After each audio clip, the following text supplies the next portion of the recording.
Hey, what's going on, y'all? It's still in the game. Welcome to my first ever podcast. That's STEEL in the game, all in one word. I appreciate everybody being here tonight, and I got a good show lined up for you. If you just sit back and relax and let me talk into your ear for a little bit, I think that you will be entertained. So I got a couple topics that I want to talk about tonight. And I decided to talk about these topics right before the football because they're relevant. These two stories have been in the news, and one is about Bill Belichick, and the other one is about Bad Bunny. Is Bad Bunny for you? But anyways, I'm going to start off talking about Bill Belichick. Bill Belichick is a very well accomplished coach. In fact, some people say that he might be one of the best coaches in NFL history. And it's tough to argue with that. But there's some people out there that do not believe that he is one of the best coaches in history. In fact, we had a Hall of Fame vote the other day to see if Bill would be inducted into the Hall of Fame, and he did not get enough votes. As a matter of fact, he got 39 votes out of 50. He at least needed 40 votes to get inducted into the Hall of Fame, and he failed to get those votes. Now, the other day, I listened to Stephen A. Smith interview Rob Parker. He was one of the guys that, voted against Bill Belichick being inducted into the Hall of Fame. And his reason why he didn't feel Bill was qualified to go to the Hall of Fame was simple. He's been wrapped up in too many cheating scandals. Spygate, Deflategate. He's been busted numerous times filming other teams. There has been Pittsburgh Steelers players, come out and say that they felt like, I believe it was in 2002, that the Patriots knew all their plays. And, there has been times where the New York Jets, said that they were filming their signals. I mean, the list goes on.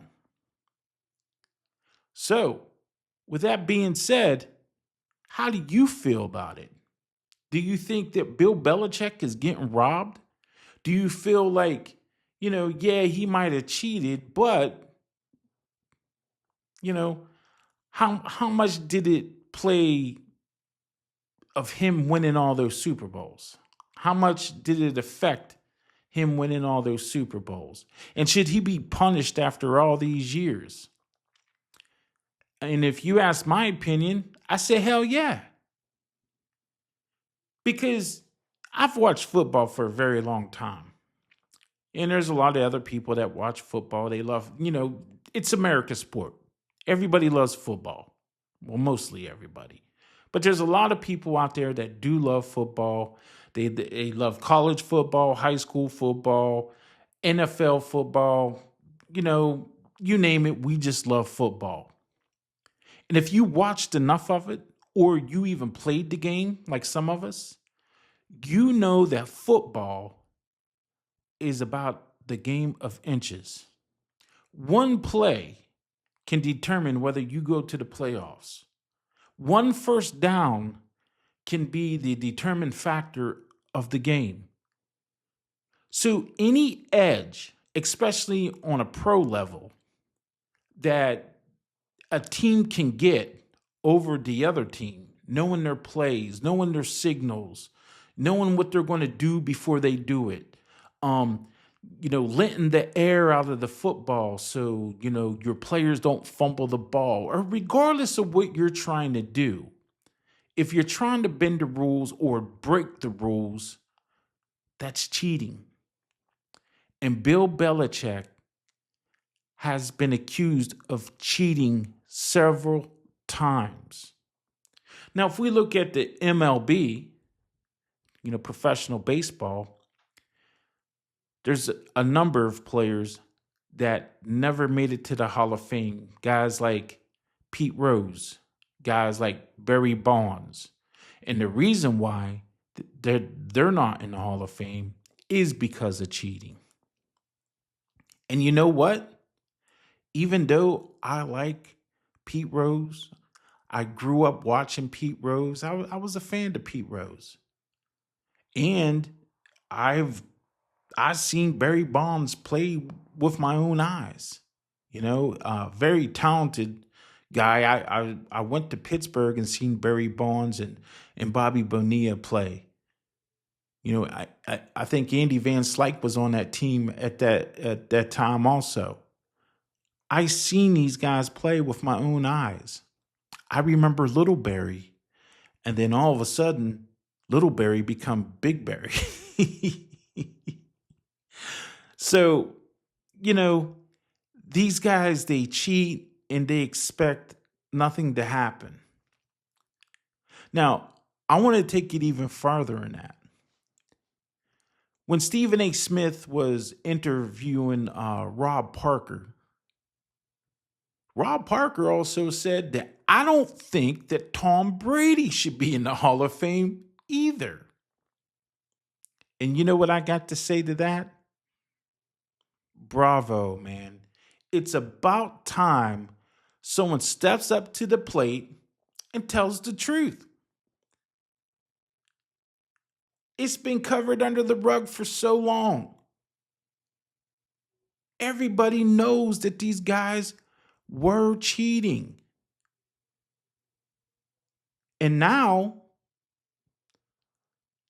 Bill was not being voted into the Hall of Fame. You got some people out there that are running to Bill Belichick's defense. This shouldn't happen. This is not right. Bill Belichick should be a first round, inductee into the Hall of Fame. Not when you cheat. Not when you've been accused of cheating. Not when you've been allegedly accused of cheating. But at the end of the day, what type of example are we setting for the kids? If we allow people to be put in the highest honor that you could possibly be in the Football Hall of Fame, where your name will be cemented in the NFL for as long as it's around. What type of example are we setting for the kids? It's okay to cheat, Johnny. Do whatever you got to do to get the edge, because we respect winners. And even if you have to cheat, little Johnny, you do what you got to do. No, that's not what you do. That's not what you should do. You should be teaching Johnny how to win, and you should be teaching little Johnny how to lose. That's what's important in life. Because, realistically, Johnny's going to do a lot more losing and a lot less winning in life. And that's just the facts. So, lying to our kids, saying it's okay, yeah, go ahead and cheat, do whatever it takes to get that dub. No. So, tip of the hat to Rob Parker for stepping up and telling the truth. I'm glad somebody had the courage to hop on a microphone on a stage where there's a lot of eyes and a lot of ears and just tell the truth. Bill Belichick cheated. Tom Brady cheated. Plain and simple. Okay, guys, let's shift gears a little bit. This one's going to be fun. And the reason why it's going to be fun You know, I asked the question to myself, is Bad Bunny for you? And to me, it's pretty simple. No, he's not for me. And if you're older, he's probably not for you. Not judging anybody, but that's the way it's always been, right? In 1956, Elvis Presley almost got thrown in jail because he performed Hound Dog and he was gyrating on stage. People back then thought that Elvis was doing devil music. People back then did not like to see Elvis on stage dancing the way that he danced. Fast forward to 1989. There was this group out there you might have heard of called NWA. They actually got arrested for performing one of their songs, F the Police, in Detroit. Yeah, it was in Detroit at Joe Louis Arena. And then the very next year, there was this other group called 2 Live Crew. They got arrested also for performing a song called Me So Horny. Yeah. Now, what I'm about to say, might upset some people a little bit, I don't care. I'm a Gen Xer. I don't care about your feelings, I care about your feelings about as much as you care about mine. But I will say this. When we were kids, we listened to NWA. We listened to 2 Live Crew. We listened to Ozzy Osbourne. We listened to Guns N' Roses. We listened to those groups in the 80s and 90s. We was the younger crowd back then. And guess what? 9 times out of 10, your parents didn't approve to none of that music that you listened to. Garbage. I don't even understand what you're saying. And you heard it. You heard it, but you didn't care. Because you know why? You and your friends enjoyed it. That's what you liked. Now, I did a little research on Bad Bunny. And I got to be honest with you. I never heard not one song from Bad Bunny. Don't know nothing about him. I've heard that he's gay and he's a Satanist and he's this and that, allegedly.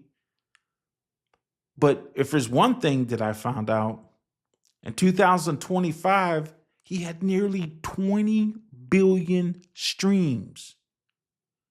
And I know, old folks, I know. So what? I'm with you. I really don't care about that neither. But this is why I'm saying it's Bad Bunny's not for you. It's for the younger crowd. He's obviously doing something that they like because guess what?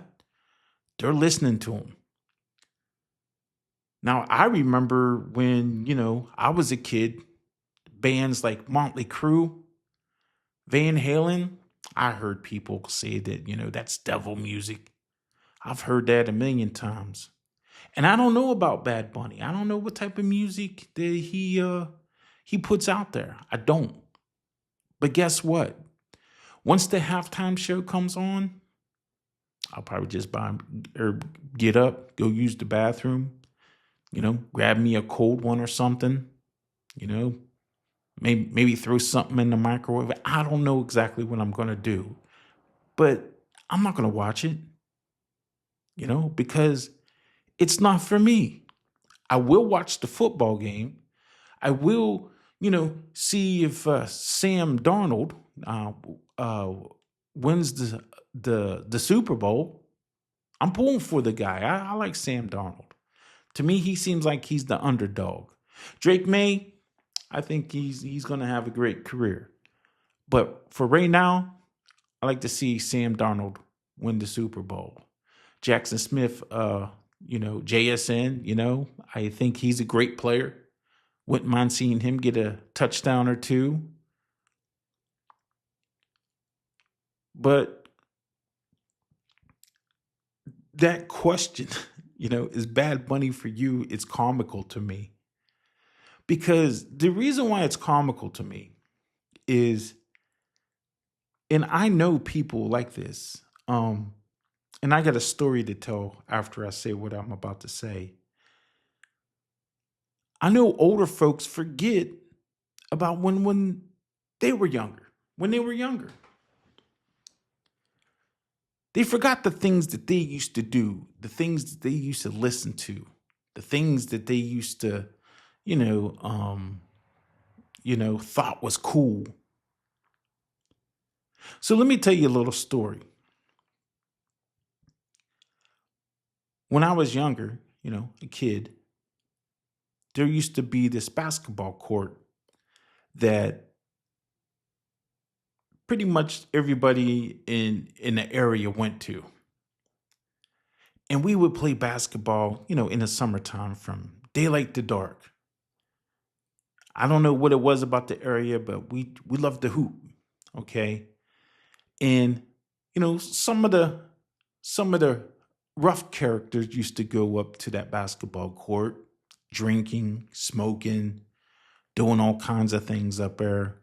Some guys would, after the game, bust bottles on a basketball court, throw bottles up against the basketball court, and break glass on the court, and do all kinds of stuff. And the very next day, if we wanted to play hoop or anything like that, we'd have to sweep up and clean up the mess.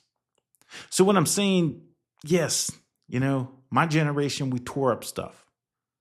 There's always somebody in the crowd that's, doing stuff like that. So fast forward, I'm 53 years old.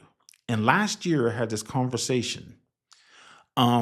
That area that I was talking about, that basketball court, it's still there. But the difference is they got a 9-foot fence going clear around that area, the basketball court, and it's locked up every single day. Now, the kids in that area, they ain't got nothing to do. I mean, there's literally nothing to do. They have no park. There's nothing. The basketball court was basically all they had in that area. For them kids to hang out and maybe get some exercise, shoot some hoop, maybe work on becoming a decent player, or just getting out of the house. So I know the person that was in charge of putting that fence up and locking that place up. And I asked him, "Why'd you lock that place up?" And he went on to tell me, "Well, they're tearing it up. They're causing damage. They're doing this and doing that and this, that, and the other." And I looked him dead in the eye and said, "So did we." I said, "But the thing is like, we spent a lot of time at that basketball court, had a lot of good times. And yes, there was people out there that tore the place up, but we fixed it. We did what we had to do to be able to still go up there and play basketball. Yeah, I know, but times have changed. These kids are different." And I said, "No, they're not. They're kids." "Yeah, but these kids are—" I was like, "Okay, I can see this conversation ain't going too far." I said, "I'll just drop it." And he got mad at me. He got upset. He forgot what it was like when he was a kid. He lost touch. He doesn't understand, kids, are different. They're not going to listen to the same music. They're not going to want to do the same things that a 50-year-old or 40-year-old or a 60-year-old will do. They're not going to want to hang out the same places. It's just different. And we all know it's true because when we were young, we wanted to get away from our parents. We wanted to listen to the music. We wanted to hang out. We wanted to do all kinds of stuff. And this is the reason why I'm saying, if you're older, your 40s, your 50s, your 60s, you're in your 60s, Bad Bunny ain't for you. So quit crying about it. Quit complaining about it. It is what it is. We had our time. With that being said, that's my podcast. I appreciate everybody if you stuck around to listen. If you liked my podcast, let me know. Put a comment in the comment section. Like it, share it, hit the notification buttons. I'm going to try to do at least 2 shows in a week, maybe on a Tuesday and a Thursday. But I'll catch you guys on the next one. Peace.